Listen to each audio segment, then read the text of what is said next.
So they took charge of Jesus. He went out carrying his cross and came to the place of the skull, as it is called. In Hebrew it is called Golgotha.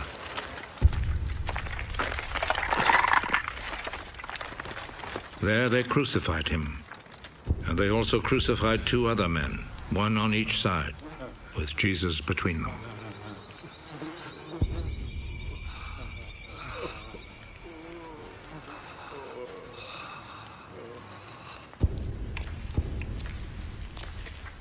Pilate wrote a notice and had it put on the cross.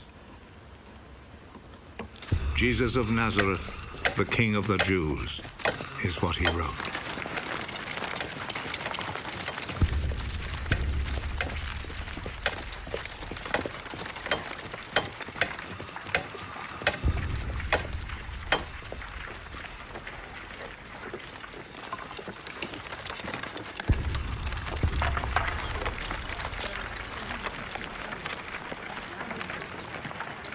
Many people read it because the place where Jesus was crucified was not far from the city.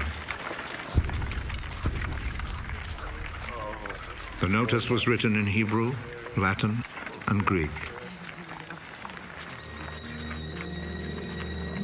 The chief priest said to Pilate, "Do not write the King of the Jews, but rather, This man said, I am the King of the Jews." What I have written stays written.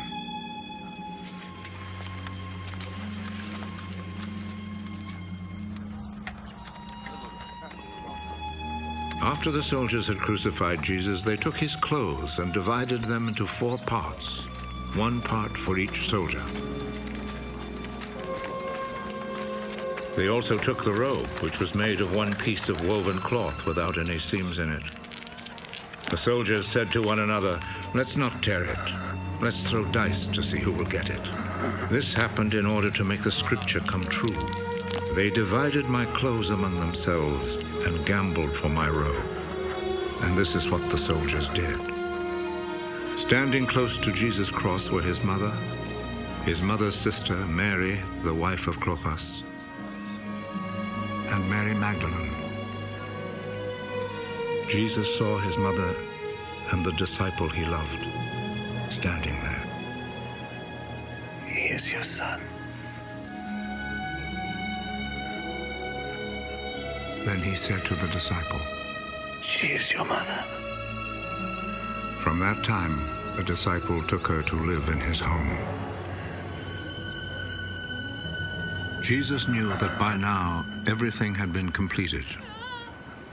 And in order to make the scripture come true, he said,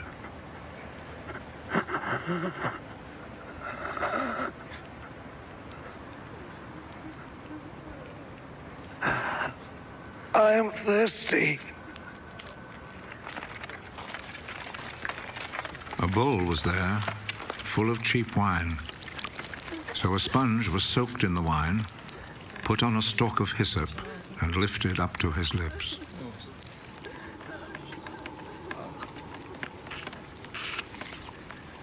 Jesus drank the wine.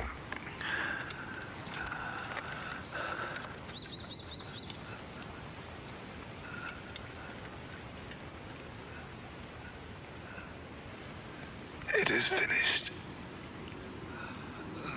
Then he bowed his head and gave up his spirit.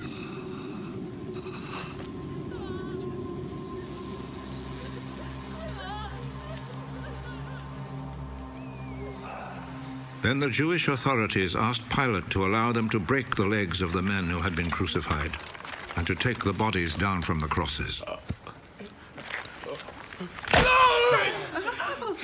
They requested this because it was Friday, and they did not want the bodies to stay on the crosses on the Sabbath, since the coming Sabbath was especially holy. So the soldiers went and broke the legs of the first man and then of the other man who had been crucified with Jesus.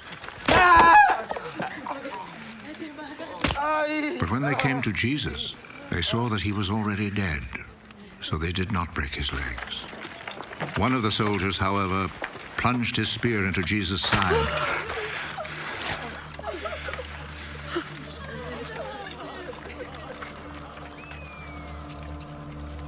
And at once, blood and water poured out.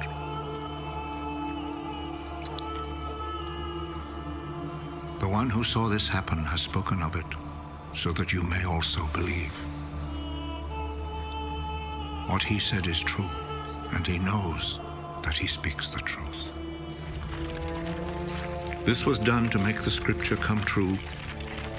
Not one of his bones will be broken.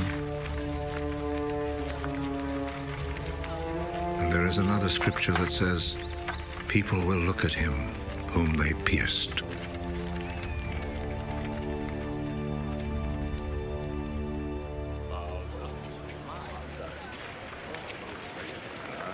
After this, Joseph, who was from the town of Arimathea, asked Pilate if he could take Jesus' body.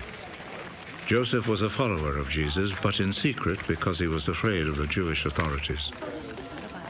Pilate told him he could have the body, so Joseph went and took it away.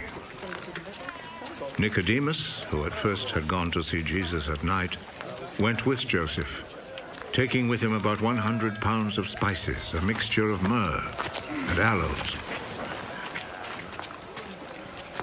The two men took Jesus' body and wrapped it in linen cloths with the spices, according to the Jewish custom of preparing a body for burial. There was a garden in the place where Jesus had been put to death, and in it there was a new tomb where no one had ever been buried. Since it was the day before the Sabbath, and because the tomb was close by, they placed Jesus' body there.